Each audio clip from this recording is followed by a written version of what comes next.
All right, for those just tuning in, we just wrapped up our game, World Eaters into DeathWatch, with the final score, DeathWatch 80 to a World Eater 54. Honestly, solid game. What really got me on my side of it was the secondary cards. I was prepped, I was prepared, I was ready to go out there, do actions, all those things, and I never saw them. It was just, oh, destroy this, destroy that. It's like, yes, I get I'm playing World Eaters. What did you get on secondaries? 9. Yeah, that's not good. No. But I did beat you on primary. Mm-hmm. So my primary game, was on pin. I kept making sure to reduce and do as much as I could to hurt you on primary as much as throughout the whole game.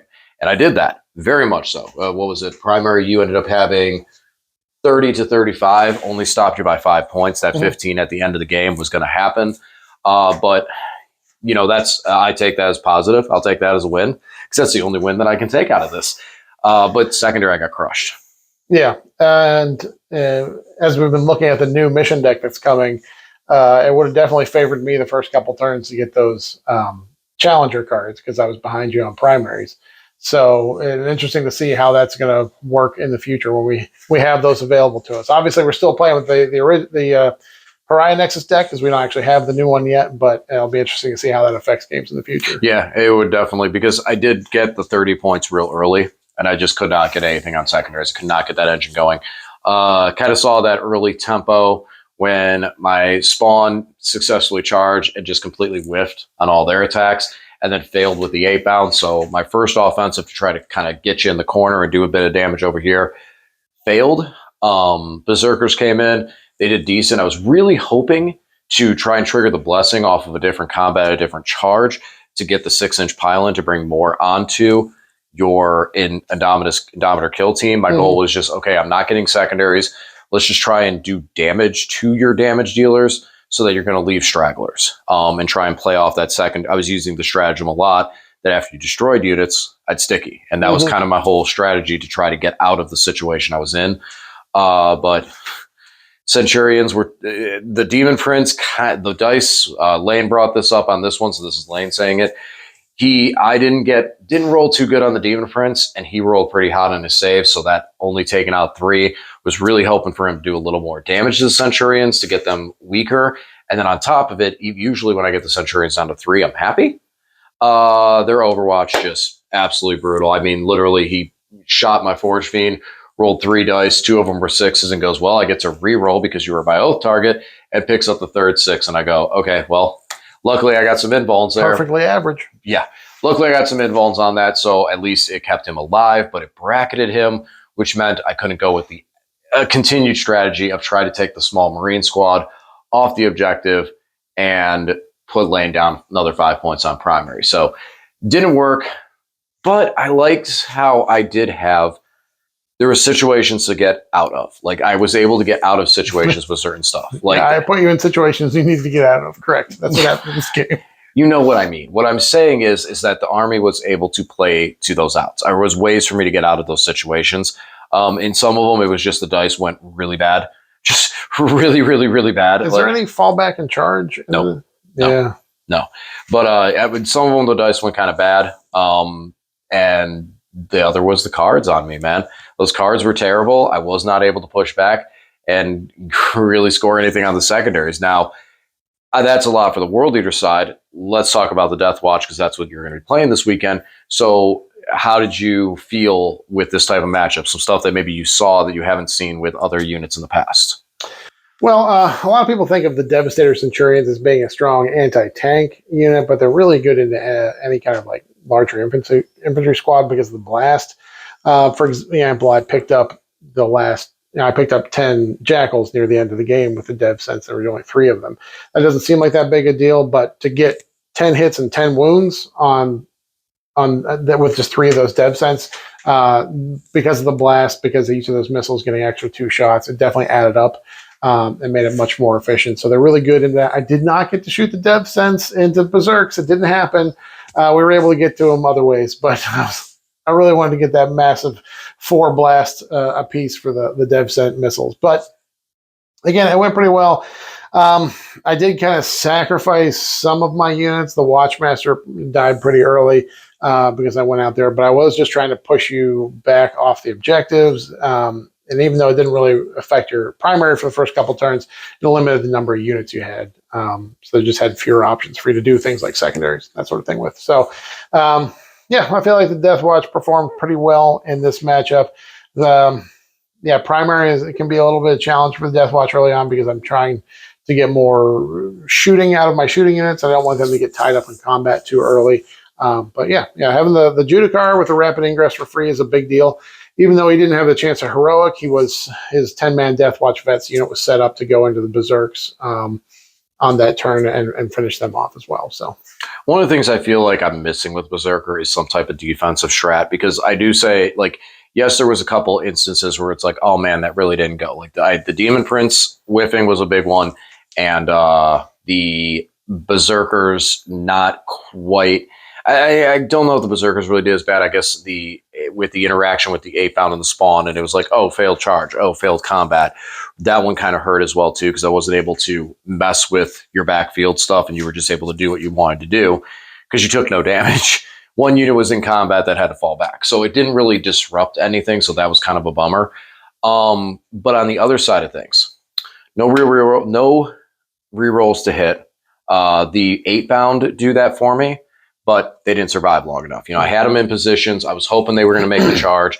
Those guys, I was hoping were going to survive. I thought they were staged in a good spot. I didn't expect you to go in, like you said, bringing the Watchmaster in there and kind of just ending that unit. Mm-hmm. I didn't expect you to fling them up there so soon. So that was kind of my plan with them, was to try to have them in a position. And originally I was going to try and bring the Berserkers on this way and try and bring them on, have them rapid ingress, have them come across the field and try and close in through the center and make you have to dedicate with the kill team, or get into the kill team and just slow it and disrupt over there, let you destroy those units, but them just kind of be there, spawns squibbling in your face, making you have to at least fight them in combat in that sense. So that didn't really work out. Kind of flubbed over there and didn't really know how to change the gears at that point. Tried to bring the Berserkers over there.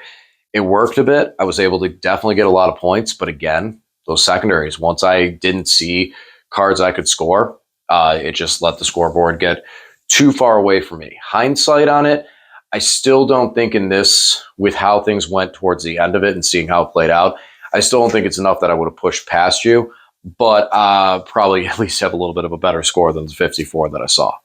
Anything that you were concerned about that hit you and you're like, ooh, that was kind of rough? I mean, you did table me, so not that much.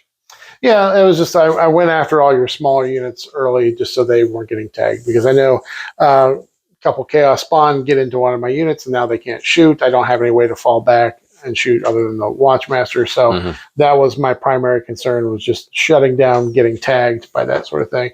The Indomitor kill team was really good just because, depending on what the situation is, I've got 3 aggressors in there and I've got 3 eradicators, and then the guys with the bolters and the heavy bolters, depending on the situation. If I'm getting shot and I need to keep my shooting aspect of that unit alive, I can pick up the aggressors when I die.